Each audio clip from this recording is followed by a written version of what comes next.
bonjour à tous, bienvenue sur la chaîne YouTube de Tom Production. C'est un vrai plaisir de vous retrouver pour la première vidéo de la semaine. Nous allons parler ensemble des transferts de Jeep Elite.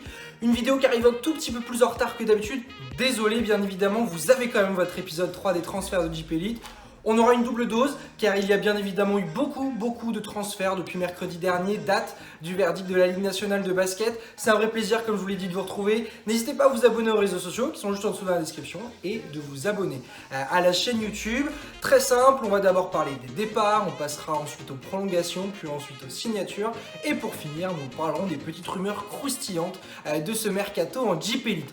On va tout de suite enchaîner, on va commencer par un premier départ, c'est Jérémy Leloup qui quitte la JDA Dijon. Il était revenu en 2018 du côté de Dijon. Il repart donc après une saison collective top, un petit peu moins d'un point de vue individuel. Il a un petit peu moins joué cette saison, il a été moins responsabilisé, il a joué en sortie de banc par rapport à la saison dernière où il était revenu du côté de la JDA. Il tournait à 6,5 points par match cette saison. C'est un joueur expérimenté, il était bien évidemment un des leaders du vestiaire de la JDA. Il a aujourd'hui 33 ans, une carrière qui est loin d'être finie. D'ailleurs, il va rejoindre un nouveau club de Jeep Elite, on en parlera un tout petit peu plus tard dans cette vidéo, mais dans tous les cas, c'est quand même une perte pour la JDA Dijon qui fait quand même une très bonne intersaison. On va parler une nouvelle fois d'une nouvelle recrue dans quelques minutes qui a débarqué du côté de Dijon. Dans tous les cas, la saison de la JDA Dijon semble pour l'instant très bien lancée avec ses recrutements. Un départ bien évidemment, mais il en faut bien. Et c'est donc Jérémy Leloup qui quitte la Bourgogne. On va parler dans quelques instants de sa destination. Un autre départ, c'est celui de Muftaou Yarou qui quitte les Metropolitans 92, l'intérieur de 29 ans, qui a fait donc une bonne première saison du côté de Levallois. Une deuxième un petit peu plus moyenne. Cette saison, il a été lui aussi, comme Leloup, assez peu responsabilisé, seulement 12 minutes par match cette saison. Il était la rotation de Shikoko à l'intérieur. 5,5 points par match, un petit peu moins de 3 rebonds par rencontre. C'est bien moins que sa saison passée où il tournait à 13 points, 6 rebonds et demi. Donc il va falloir que Yarou se relance lui aussi. On va parler dans quelques instants de sa destination dans les signatures. Mais voilà, il reste lui aussi sur une saison un petit peu moins bonne où il a été un petit peu moins responsabilisé. Donc effectivement, il va falloir que Muftaou Yarou progresse là-dedans, sûrement en lui donnant un petit peu plus de minutes. En tout cas, il avait fait un très bon début de carrière du côté du Mans. Donc voilà, il est capable de faire de très bonnes choses. Donc on attend bien évidemment beaucoup du jeune béninois. On va ensuite enchaîner deux jeunes départs du côté de la JL Bourg, Mbaye Ndiaye et Baptiste Chouafé. Les deux devraient rejoindre normalement la Pro B. Chouafé jouait déjà cette saison du côté de Poitiers où il était prêté. Il devrait rejoindre normalement l'UJAP Quimper. On en parlera dans une prochaine vidéo quand nous traiterons des transferts de Pro B. Et Mbaye Ndiaye qui est pressenti pour rejoindre l'ADA Blois. Dans tous les cas, ces deux joueurs ne partent pas en prêt, ils vont quitter la JL Bourg-en-Bresse. Autre jeune départ, cette fois c'est du côté de Roanne, c'est Gaëtan Méniel, l'espoir qui a fait une très bonne saison en espoir du côté de la chorale de Roanne. Il est prêté en National 1 du côté des JSA de Bordeaux.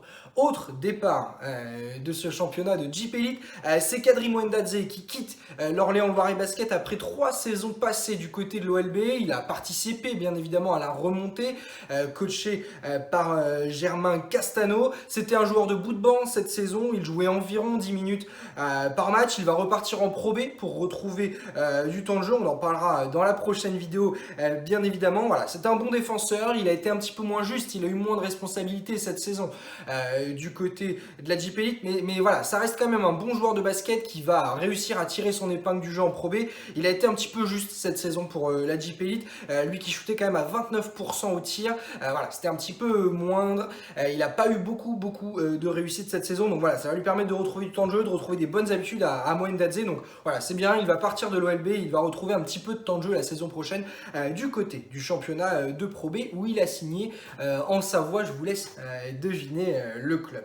Deux autres départs de joueurs étrangers, Vicent Ford qui quitte le CSP Limoges, une saison entachée par des blessures où il a tourné à 10,2 points par match cette saison. C'est moins que les 15 points par match de sa saison précédente du côté de Chalon. Autre départ d'étrangers, Obi Emegano qui quitte Le Mans. Il rejoint en Espagne le club de Fuenlabrada. Voilà, une très belle progression cette saison. Emegano qui est arrivé de Pro B où il joue auparavant du côté de Rouen. Rouen, 13 points par match cette saison. Voilà, une très bonne saison donc pour Obi Emegano qui quitte donc le championnat français et Le Mans pour rejoindre le championnat espagnol. Et dernier départ dont on va parler dans cette émission, c'est un joueur historique du Mans Sarthe Basket, lui aussi donc un départ du côté du MSB, c'est JP Batista qui quitte Le Mans, le Brésilien, joueur historique du club de la Sarthe, cette saison du côté du Mans. Il tournait encore à 7 points par match, cette saison 8 d'évaluation. Il était parti du Mans il y a quelques années pour rejoindre le championnat brésilien, son pays natal, et il était revenu justement cette saison du côté du Mans. Il a encore fait une bonne saison à 38 ans quand même, il faut quand même le dire. Voilà, c'est un joueur historique du championnat de Pro A et de JP Elite. Ça semble voilà, être une fin de carrière donc pour JP Batista qui soit retrouvera le championnat brésilien, soit tirera enfin sa révérence. Mais en tout cas, il fallait le noter, c'est un joueur historique du championnat français, JP Batista qui quitte donc la JP Elite et le Mans Sarthe Basket. On va attaquer les prolongations. On va d'abord parler de la première prolongation de cette émission. C'est Abdoulaye Loum qui prolonge du côté de la JDA Dijon. Il sera complémentaire de Hans Van Wijn au poste 4 la saison prochaine. Il tournait à 5 points, 3,5 rebonds cette saison, donc encore une bonne saison quand même en sortie de banc pour Abdoulaye Loum. Ça sera donc sa 4e saison à venir du côté de la JDA Dijon, une très bonne nouvelle donc pour Dijon qui continue donc à recruter et à jouer dans la continuité de sa très très bonne saison passée où ils ont terminé à la 2e place du championnat, il faut le noter. Nicolas Lang, lui aussi qui prolonge du côté du CSP Limoges, 3 ans de plus pour Lang, auteur de sa meilleure saison individuelle cette saison avec 10 points et 10 d'évaluation. Limoges donc joue dans la continuité après des précédentes prolongations dont on a parlé dans les émissions précédentes. Voilà, c'est vraiment une très bonne nouvelle que le club limougeot réussisse à garder ses joueurs, à jouer dans la continuité. Nicolas Lang fait partie de cela, c'était un leader de cette équipe limougeot de cette saison et vraisemblablement ce sera encore un leader de l'effectif de Mehdi Mari la saison prochaine. Jovan Onyangue qui lui aussi prolonge, c'est du côté de l'Orléans Loiret Basket, l'ancien joueur du Paris Levallois qui signe pour 2 ans supplémentaires du côté de l'OLB. Il était arrivé à Orléans la saison passée, il a effectué sa meilleure saison individuelle en JP Elite cette saison, quasiment 8 points par match, 43% au tir, 3 rebonds par match et 8 d'évaluation. Là aussi c'est un joueur très utile du côté de l'effectif d'Orléans qui a déjà perdu beaucoup de joueurs majeurs. On sait que Brandon Jefferson devrait quitter le Loiret, Miralem Aliliovic est lui aussi parti. Donc voilà. C'est une bonne prolongation pour l'OLB, une prolongation importante, il faut clairement le dire. Donc voilà, Jovan Onyangue qui reste donc 2 ans supplémentaires du côté de l'OLB. Une prolongation, c'est du côté du BCM Gravelines Dunkerque. Wojdan Stojanovski qui prolonge, il était arrivé en pigiste médical en cours de saison et il a plu clairement du côté de Gravelines Dunkerque. Il a tourné à quasiment 11 points par match, 4 rebonds et demi, 2 passes décisives par match pour un joli 10,5 d'évaluation.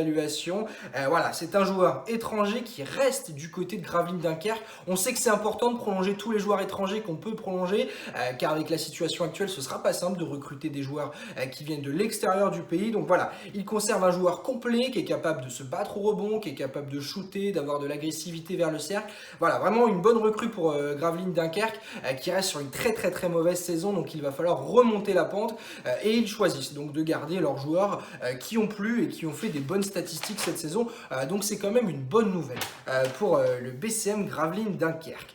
Autre prolongation, celle de Dominique Archie, il était pressenti pour aller du côté de Boulazac. Au final, il signe 1 an de plus du côté du CCRB. C'est la première vraie recrue que l'on peut noter du côté du CCRB. On va parler dans quelques instants d'une nouvelle prolongation également pour Chalon-Reims, mais pour l'instant beaucoup de départs du côté du CCRB, à l'image de celui de Blake Sheep dont on a parlé vendredi dernier, mais pour l'instant très très peu d'arrivées. Donc voilà, c'est quand même une bonne nouvelle de réussir à garder là aussi un joueur étranger, Dominique Archie, qui reste donc sur le banc du CCRB.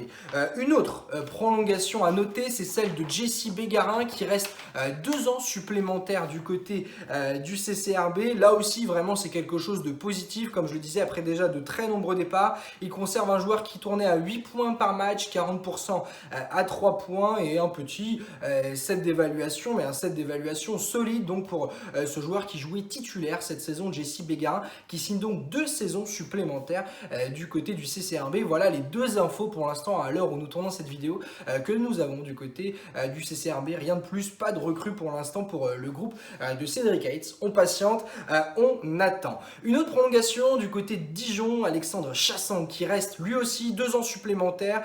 Jeune joueur encore à 24 ans, Chassang, c'est vraiment un joueur en devenir qui progresse de saison en saison, il continue à se développer, il s'est très bien entendu avec son entraîneur Laurent Leniam et c'est donc quelque chose de très positif, lui qui était titulaire cette saison du côté de Dijon, il tournait quasiment à 9 points par match, à 10 points par match même, 5 rebonds et un 12 d'évaluation qui est quand même très correct pour un joueur comme je le dis qui a encore que 24 ans, il va pouvoir continuer à progresser, notamment en Champions League une nouvelle fois la saison prochaine, pour peut-être, pourquoi pas, d'ici 2 ans, aller gratter une place en Euroleague du côté de l'Asvel ou encore d'un club européen. En tout cas, c'est une belle progression pour un joueur français, notons-le, donc Alexandre Chassang.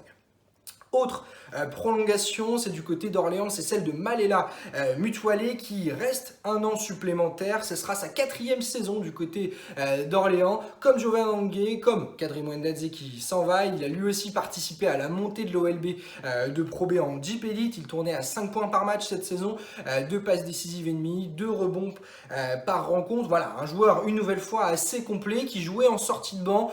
C'est pas forcément un joueur qui va être très fort en scoring, mais c'est plutôt un joueur qui va être bon dans le travail de l'ombre, défensif, dans l'agressivité, et l'OLB aura besoin de ça bien évidemment la saison prochaine. On sait que c'était pas forcément leur marque de fabrique sur les saisons précédentes, la défense, donc voilà, garder un joueur comme Malela Mutualé, c'est quand même quelque chose d'assez positif pour l'Orléans Loiret Basket. Il nous reste encore 2 petites prolongations avant d'attaquer ce qu'on attend le plus, bien évidemment, parler des nouvelles signatures dans les équipes de Jeep Elite. Gershon Yabusele qui reste du côté de l'Asvel, une saison supplémentaire pour lui qui partagera donc le poste 4 avec Livio Jean-Charles. Il était arrivé en cours de saison de Chine, bien évidemment, alors que le championnat s'était arrêté du côté de la Chine. Il était arrivé donc du côté de l'Asvel, il a fait des bonnes statistiques en Euroleague, il a fait des bonnes statistiques en Jeep Elite, et surtout, il a convaincu le board de l'Asvel par sa mentalité, donc c'est vraiment quelque chose de très positif de savoir qu'un joueur français imposant va rester du côté de la Jeep Elite. Gershon Yabusele qui reste donc une saison supplémentaire du côté de l'Asvel. Et une dernière prolongation, c'est celle de Michael Humey qui reste du côté du Portel. Il a joué un seul petit match cette saison, il était arrivé en cours de saison, donc du côté de l'E2SM le Portel. Malheureusement, il a pu jouer qu'un seul petit match en raison de l'arrêt de la saison, mais son seul match face à Portez est très prometteur. Il avait scoré 20 points, 7 passes décisives pour un joli 16 d'évaluation. Il a 35 ans, il va apporter de l'expérience à cette équipe du Portel et c'est vraiment ça qui va être le plus important bien évidemment pour le Portel qui a bien évidemment fini lanterne rouge la saison passée donc de ce championnat de JPL qui va devoir remonter la pente et ça passe bien évidemment en gardant des joueurs qui sont référencés en Europe et du coup potentiellement en France avec ces 20 points par match. On va attaquer les signatures et c'est bien évidemment le plus croquant, les arrivées donc. La première arrivée c'est du côté du Mansart Basket, c'est Vito Brown qui signe donc du côté de la Sarthe, un ailier fort de 24 ans, un joueur assez polyvalent, voilà, il joue poste 4 mais il est capable de se décaler à l'extérieur en 3, comme jouer en 5 de temps en temps, il est capable de défendre sur des joueurs extérieurs, il a été formé en NCAA du côté de Wisconsin, il jouait la saison passée du côté de la G-League, donc la ligue de réserve de la NBA, il tournait à 15 points par match, 6 rebonds et demi pour 17 d'évaluation. Il va falloir voir son adaptation au basket européen, au basket français, mais voilà, de toute façon c'est très souvent qui tout double avec les joueurs qui ont joué en G-League, soit ils sont très bons, soit malheureusement c'est des erreurs de casting, mais dans tous les cas voilà, ça semble être une recrue prometteuse pour le Mansart Basket. Retenez son nom donc, Vito Brown. Mehdi Nguama qui signe du côté du Portel, après un passage flamboyant durant quelques matchs du côté de Soufal-Weyersheim cette saison du côté de la Pro B. Il avait signé du côté de Nanterre, malheureusement il a été très peu utilisé par le club des Hauts-de-Seine, 8 minutes par match, voilà, de très petites stats. Voilà, on peut le dire, pour l'instant il n'y a pas encore de grosses références en JP Elite donc pour Mehdi Nguama. Malgré tout, ça reste quand même une recrue prometteuse. On sait désormais qu'il sera en rotation donc de Michael Hume. Donc voilà, ça va être un vrai baptême du feu pour Mehdi Nguama qui va avoir un rôle donc en JP Elite la saison prochaine. Et voilà, c'est vraiment là où on va l'attendre. Il a quand même fait des saisons correctes du côté de la Pro B quand il est arrivé. On sait qu'il a joué du côté des États-Unis en université. Il est arrivé du côté de la Pro B, il a fait une plutôt bonne saison à Vichy Clermont. Voilà, bien évidemment, un passage incroyable à 20 points par match durant 3-4 petits matchs du côté de Souffel. Mais voilà, pour l'instant, en JP Elite, il n'y a pas encore de stade pour Mehdi Nguama. Donc, clairement, on va l'attendre. Au tournant, il y a une très belle hype autour de lui, notamment par ce passage du côté de Souffel. Mais voilà, on va attendre vraiment le baptême du feu. Donc, pour Mehdi Nguama, la saison prochaine, du côté du Portel dans le Nord. Une autre signature, c'est du côté de l'OLB, c'est Gary Florimond qui rejoint le Loiret. Retour en JP Elite donc pour Florimond, une division qu'il avait quittée en 2017. Voilà, il jouait cette saison du côté du Paris Basket. Il s'est bien relevé après quelques blessures lors des saisons précédentes. Il tournait cette saison à 10 points par match, 56% au tir, 5 rebonds pour un joli 12 d'évaluation en Pro B. Donc comme je le dis, du côté du Paris Basket. C'est un leader dans sa nature, Gary Florimond. Il va falloir qu'il apporte aussi cette patte de leader, lui qui a maintenant de l'expérience du côté d'Orléans, et Dieu sait que l'OLB en aura besoin car ils ont perdu leur leader. Donc voilà, Gary Florimond devra être un leader la saison prochaine du côté de l'OLB qui commence quand même à bien se forger sa base de joueurs français. Ça va être important pour l'OLB d'avoir ça l'année prochaine, cette ossature de joueurs français. Donc voilà, on attend bien évidemment beaucoup de Florimond la saison prochaine, mais notez-le donc, Gary Florimond qui retrouve la JP Elite et qui signe du côté de l'Orléans Loiret Basket. Des arrivées, il y en a encore, et notamment une qui vient également du championnat de Pro B, c'est Paul Rigaud, qui signe du côté du BCM Gravelines Dunkerque, poste 3 de 25 ans. Il a fait une saison incroyable du côté de la Madeleine d'Evreux. On ne l'attendait pas forcément aussi haut cette saison. Il a tourné à 12 points par match, 6 rebonds, 2 passes décisives, 2 fautes et demie provoquées par match, pour un joli 16,5 d'évaluation. Ça va être un vrai défi pour Paul Rigaud. Gravelines donc, qui a fait une mauvaise saison, qui semble vouloir recruter justement en Pro B. C'est un défi intéressant à la fois pour Rigaud, à la fois pour le BCM. Il avait déjà joué en JP Elite, notamment du côté d'Antibes et de Monaco, mais il n'avait pas forcément été beaucoup responsabilisé. Donc voilà, il va être quand même un joueur important. Il va jouer du côté du BCM la saison prochaine. Donc on attend quand même beaucoup de Paul Rigaud, qui vient d'ailleurs d'avoir tout juste un petit enfant. On le félicite bien évidemment, mais voilà, on va l'attendre au tournant sur le terrain, Paul Rigaud, la saison prochaine du côté du Nord et de Gravelines Dunkerque. Une autre recrue, on en a parlé au tout début de cette émission, c'est Jérémy Leloup qui rejoint l'élan béarnais. Portes qui débute enfin son recrutement. On l'a attendu bien évidemment depuis déjà quelques semaines après les rumeurs de problèmes financiers démentis par son président. Jérémy Leloup est donc la première signature officielle du côté de Portes. C'est un joli coup pour le club palois. En plus, Jérémy Leloup a déclaré de ses propres mots qu'il avait toujours eu envie, qu'il avait toujours été attiré par le club de l'élan béarnais.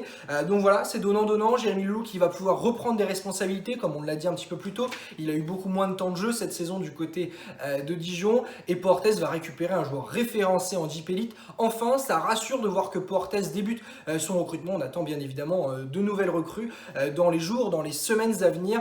Mais dans tous les cas, c'est prometteur pour le club de Didier Gadou qui récupère donc un joueur référencé, comme je le disais, Jérémy Leloup. D'autres arrivées, bien évidemment, notamment celle de Charles Galliou qui quitte l'Asvel pour rejoindre la JDA Dijon. Seulement 8 petites minutes de moyenne cette saison en JP Elite, 2 points par match, quasiment 3 d'évaluation. C'était un jeune joueur encore en devenir et donc qui jouait assez peu cette saison du côté de l'Asvel. Il a quand même goûté un petit peu à l'Euroleague, c'est ça qui va être intéressant donc pour Dijon. Il va avoir bien évidemment du temps de jeu la saison prochaine en Champions League. Il va donc partager le poste 3 notamment avec Hans Van Wiel qui va pouvoir se décaler sur ce poste 3. Et une nouvelle recrue qui devrait arriver dans les semaines à venir donc du côté de Dijon. Mais voilà, une recrue prometteuse, un petit peu comme Dijon l'a fait il y a quelques saisons avec Alexandre Chassang.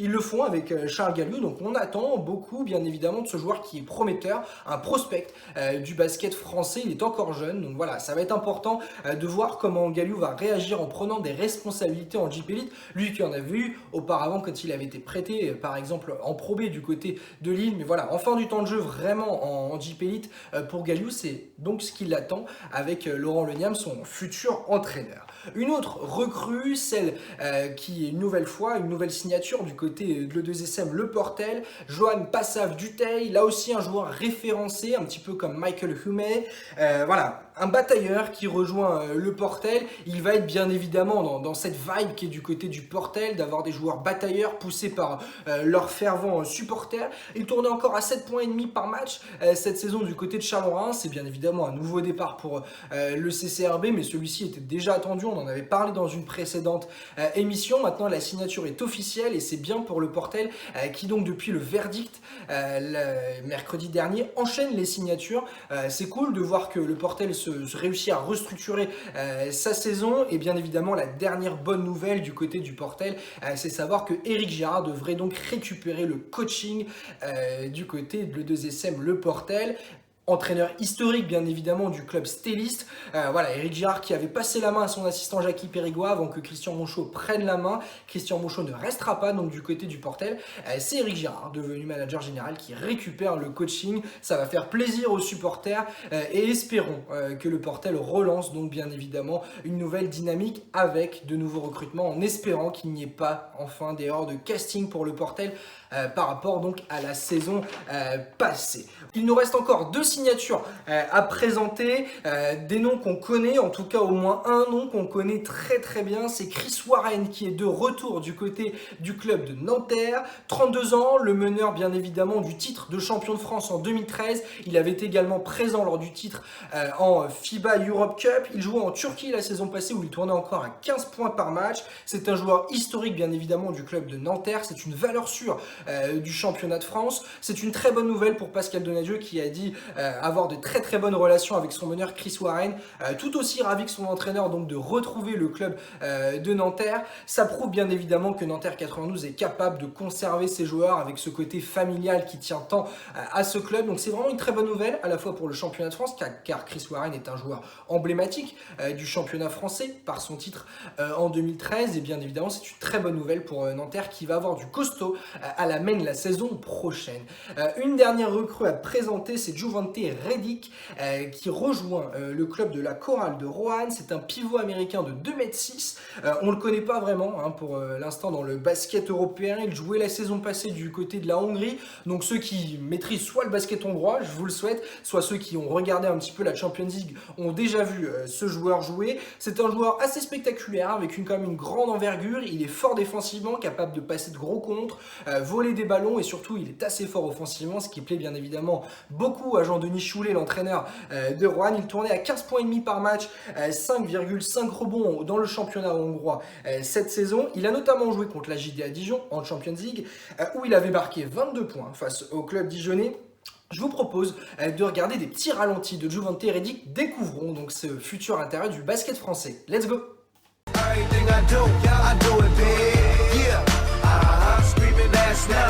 When I pulled off the lot, that's done. Right in my town, where you see me, you know for it. And I got the pedal to the metal. Got you out here checking game, I'm balling out on every level. Hear them haters talk, but there's nothing you could tell them. Just made $1 million, got another $1 million on my schedule. No love for them, boy, I'm breaking hearts. No keys, push to start. Black and yellow, black and yellow, black and yellow. I put it down from the whip to my diamonds. I'm black and yellow, black and yellow, black and yellow, black and yellow.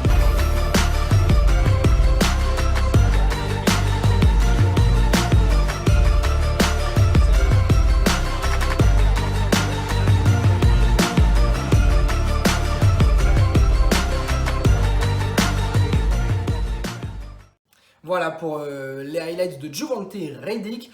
On a tous hâte, bien évidemment, de découvrir ce joueur qui a l'air spectaculaire et assez taillé pour le championnat français. On va passer aux rumeurs, c'est la dernière partie de cette émission, c'est les rumeurs fumantes, croquantes qu'on aime. Bien évidemment, c'est ce qu'on attend un petit peu, ce qu'on se dit qui peut s'officialiser dans les jours à venir. La première rumeur, et là, ça devrait être officiel d'ici quelques jours, c'est Mathieu Wojciechowski, le joueur, bien évidemment, franco-polonais qui est déjà passé par le Portel, qui devrait revenir dans le nord du côté du club stéliste. Budapest. Comme je le disais, donc il joue en Pologne cette saison, son deuxième pays qu'il avait rejoint en 2018. Il tournait encore avec de bonnes statistiques cette saison. Il était à 12 points et demi par match, quasiment 6 rebonds du côté de Wrocław, du côté de la Pologne. J'espère que j'ai bien prononcé cette ville polonaise. Ça serait une bonne nouvelle, bien évidemment, pour le Portel qui connaît ce joueur, un joueur qui connaît également le championnat de France. Dans tous les cas, vraiment, ce qui est sûr, c'est que pour l'instant, le Portel semble axer son recrutement sur des joueurs qui connaissent la division pour éviter les erreurs de casting comme il y a pu y avoir cette saison. Autre rumeur, ce serait un départ, c'est celui de Brandon Jefferson qui devrait quitter l'OLB. Le président de l'Orléans Loiret Basket l'a dit de ses mots, il souhaiterait conserver Brandon Jefferson, grand artisan de la montée de Pro B en JP Elite la saison passée du côté d'Orléans. Malheureusement, voilà, Brandon Jefferson a aussi envie de jouer l'Europe, il demande beaucoup d'argent, donc voilà, a priori, l'Orléans Loiret Basket aurait fait une proposition à Brandon Jefferson, mais voilà, les rumeurs diraient qu'il devrait partir du côté de l'Italie dans un club nommé Trieste. C'était bien évidemment un des meilleurs joueurs de JP Elite cette saison, donc voilà, bien évidemment, attendons de voir ce qui va se passer dans le futur, mais ce serait bien évidemment une très grosse perte pour l'Orléans Loiret Basket qui a déjà perdu son leader et capitaine Miralem Halilovic. Autre rumeur, c'est Abdoulaye Ndoye qui pourrait rejoindre Monaco. On avait déjà parlé de lui du côté de l'Asvel il y a quelques semaines. Sa clause libératoire fixée à 200 000 € pourrait être dissuasive à lui qui reste un an encore de contrat du côté du Cholet Basket. Il a dit de ses mots, il vise d'abord la draft NBA et si il n'y a pas de draft du côté de la NBA pour lui, il verra ce qui se passe du côté du championnat de France ou encore des championnats européens. En tout cas, l'AS Monaco semblerait être sur les basques de ce prospect du basket français qui a fait une très bonne saison du côté de Cholet. On en avait déjà parlé dans une précédente vidéo que vous pouvez aller voir, bien évidemment, si vous le souhaitez, lorsqu'on avait parlé des prospects français réussissant cette saison en LNB. Une autre rumeur, c'est celle de Michael Stockton, le fils de John, meneur historique, bien évidemment, du Jazz de Utah. Il devrait rester du côté de Cholet si Cholet venait à être qualifié en Coupe d'Europe la saison prochaine.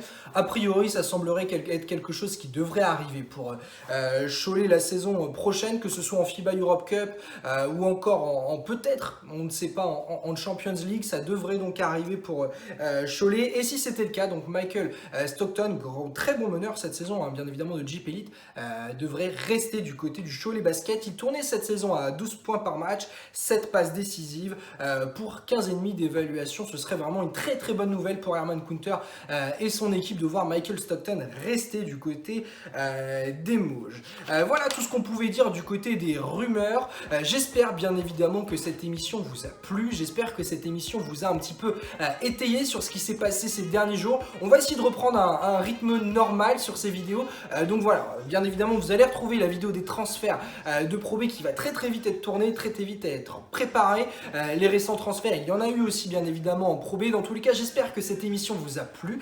J'espère que vous y voyez un petit peu plus clair sur tous les transferts de JP Elite. Et on se retrouve bien évidemment très vite pour une nouvelle vidéo. Prenez soin de vous, c'est le plus important. Salut!